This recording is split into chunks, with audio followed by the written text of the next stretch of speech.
안녕하십니까. 응급의료 인프라와 의료 결과의 상관관계에 대한 발표 시작하겠습니다. 먼저 최근 지역별 의료 접근성에 관한 기사를 접하게 되었고, 이에 따라서 의료 인프라가 응급의료 결과에 미치는 효과가 궁금하여 탐구를 진행하였습니다. 또한 이 탐구를 통해서 응급의료 자원이 효과적인 배치 방법을 제안하고자 합니다.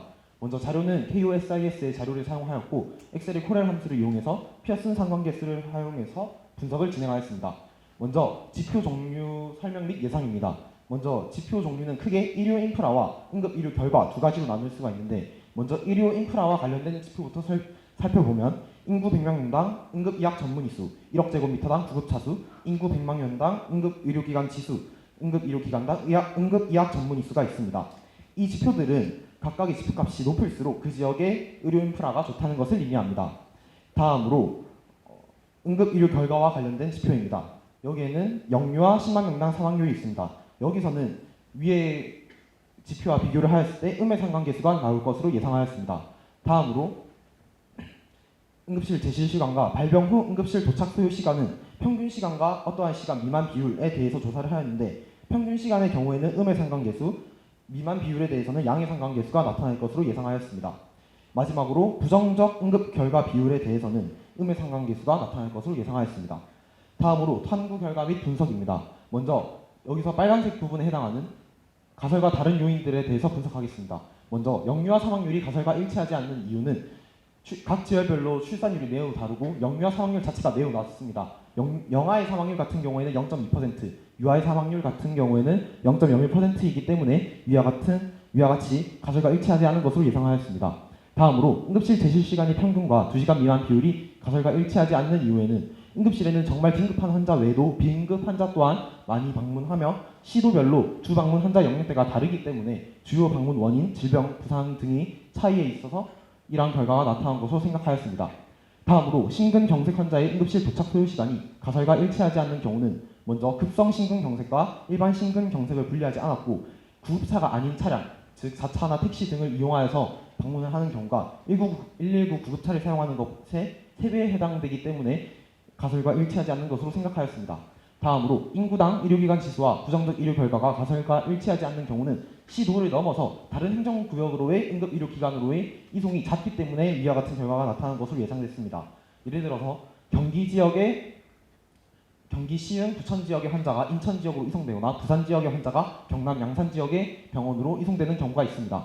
다음으로 추가 분석 항목입니다. 먼저 제실 시간과 인구당 의료기관 지수입니다.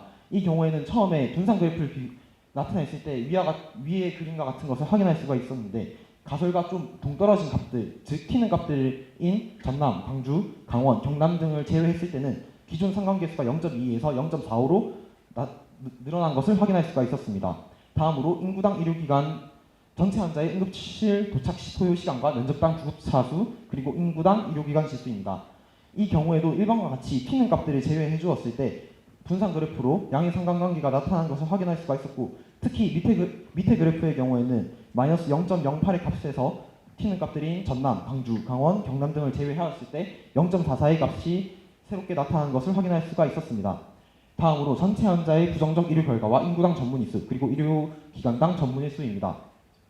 이 경우에 또한 앞과 같이 가설과 많이 동떨어지는 값인 위에서는 서울, 강원, 광주, 밑에서는 서울을 제외하였을 때 위의 경우에는 기존 상관계수 값이 0.09에서 마이너스 0.35로, 밑의 경우에는 마이너스 0.08에서 마이너스 0.38로 변하는 것을 확인할 수가 있었습니다.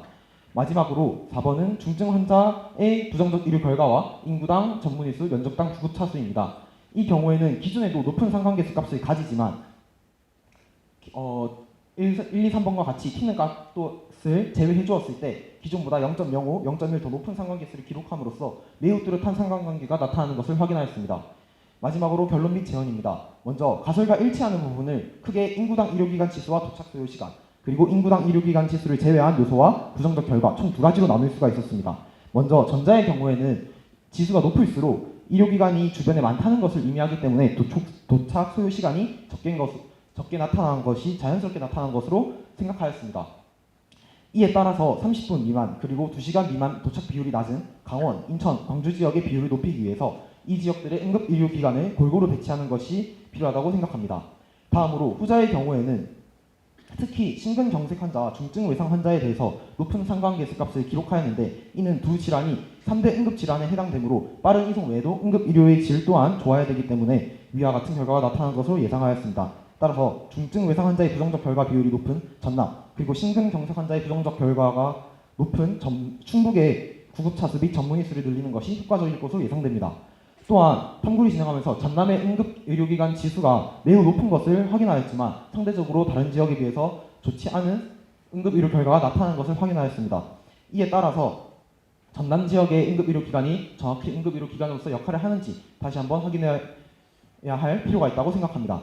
마지막으로 어떠한 좋지 않은 응급의료 결과를 좋은 값으로 바꿔주기 위해서는 특정 하나의 자원에 집중하는 것도 중요하지만 또 균형 잡힌 전체적인 상황 평준화 또한 필요하다고 생각합니다. 이상으로 발표 마치겠습니다. 감사합니다.